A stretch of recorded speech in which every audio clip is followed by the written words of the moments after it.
After the first batch of BTR episodes, I can take the request of some friends and show you my pedal board, hopefully without seeming too self-referential.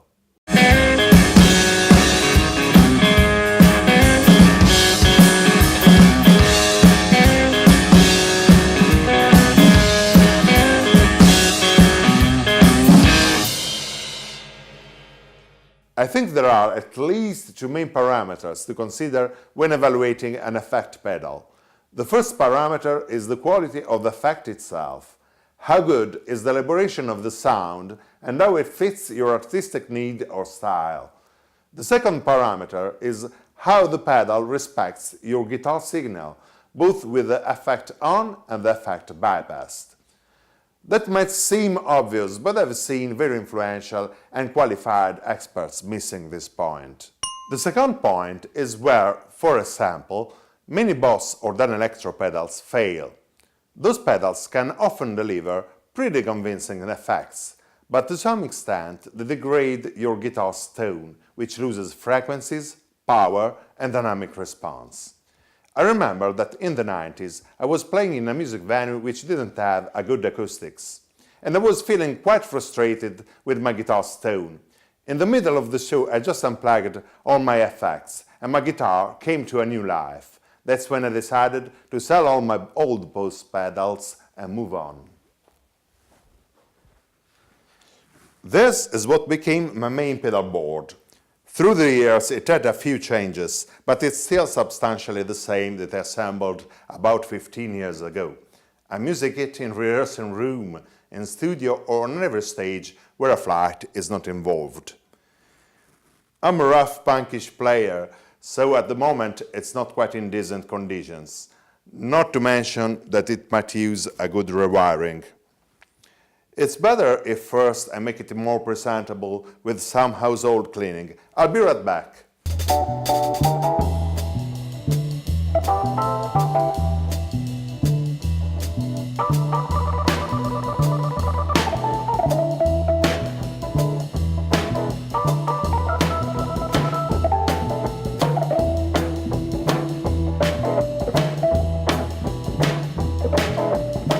My friend Adele calls it the Starship, but actually it is much simpler than it may appear at first sight. It is basically composed of gain and time-based effects.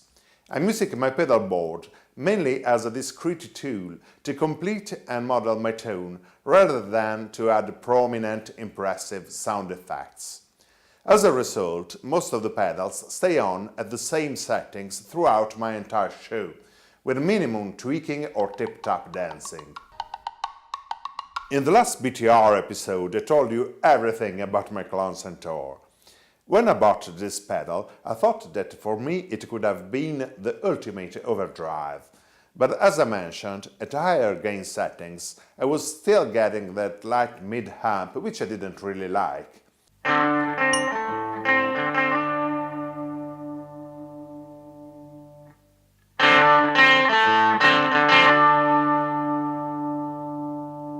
In 2003, I decided to experiment with this Pete Cornish SS2.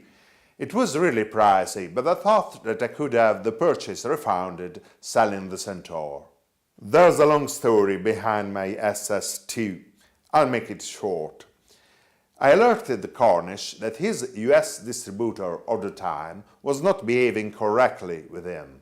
So, as a sign of his gratitude, Cornish sent me a special SS2, housed in a black casing. He put my name on it and autographed the pedal. It still has the original sales untouched. When I received this pedal, I found it sounded great, but unfortunately, to my ears, it still lacked some fatness when compared to the Klon.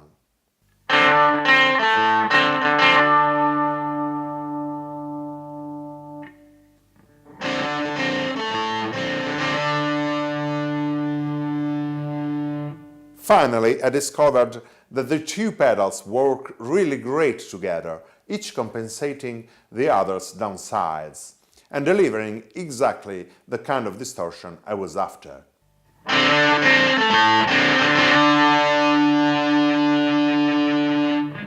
I decided to keep both pedals, which at the time did some damage to my wallet, but eventually turned out to be a happy decision and definitely a positive investment, as explained in the last episode.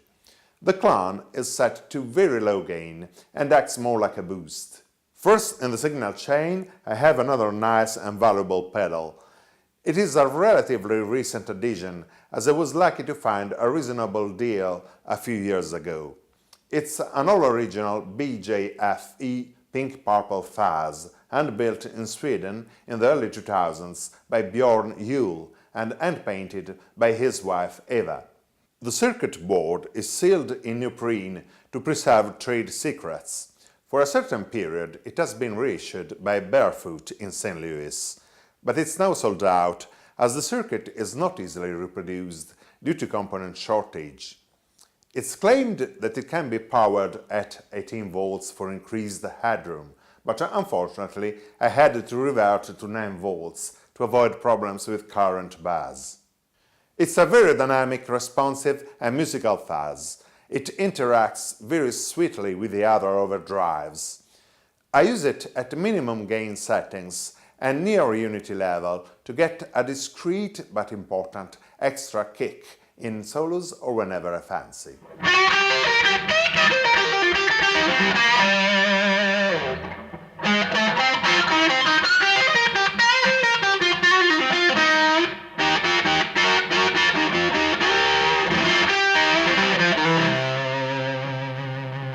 Second, we have a full-tone Supertram.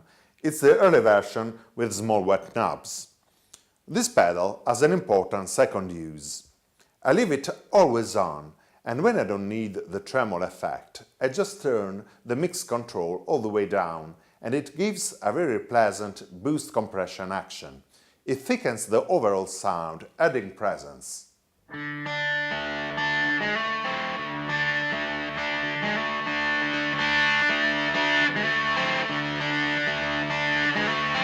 In my more compact pedal board, I have the Demeter Tremolator, an excellent pedal doing much the same. In studio I prefer the Tremolator as it sounds even better, while I tend to favor the full tone for live use for its flexibility and versatility. Next we have Vox Wah. I have 3 of them. This one is an original signature Clyde McCoy from 1968. Sometimes, during solos, I turn it on and I leave it there for a more piercing sound, cutting better through the mix.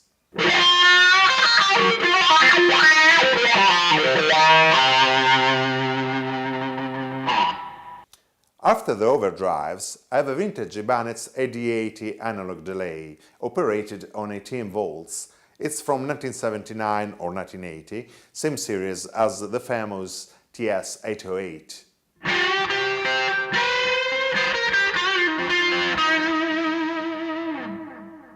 This is the Headroom, a reverb pedal made by Carl Martin, with a real spring tank in it and a medical equipment look.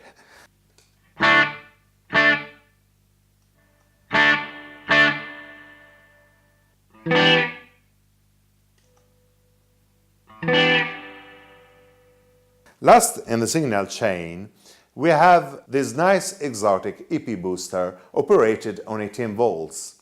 Which acts a bit like a final mastering stage, so to say, and also can be used as some sort of master volume.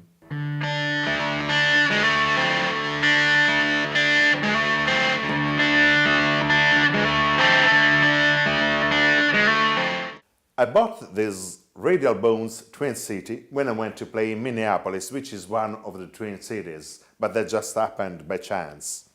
It's an ABY amp switcher with a Class A circuit.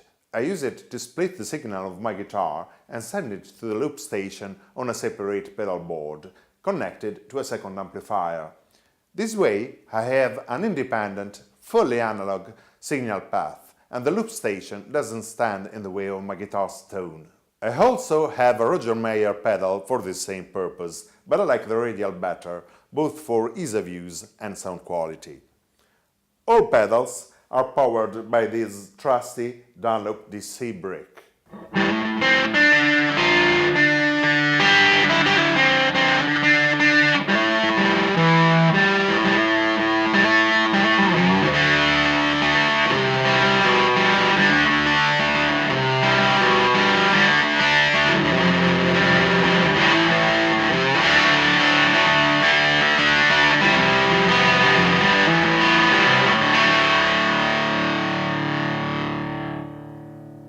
I also care to mention another pedal that I'm not really using with my electric guitar, but I'm considering very important and dependable for my music.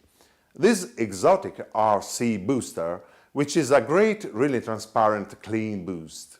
I use it in my recordings with every instrument I pick: harmonica, acoustic guitar, analog rhythm boxes, my small vintage Casio keyboard, and bass. All these different instruments benefit from this incredible pedal.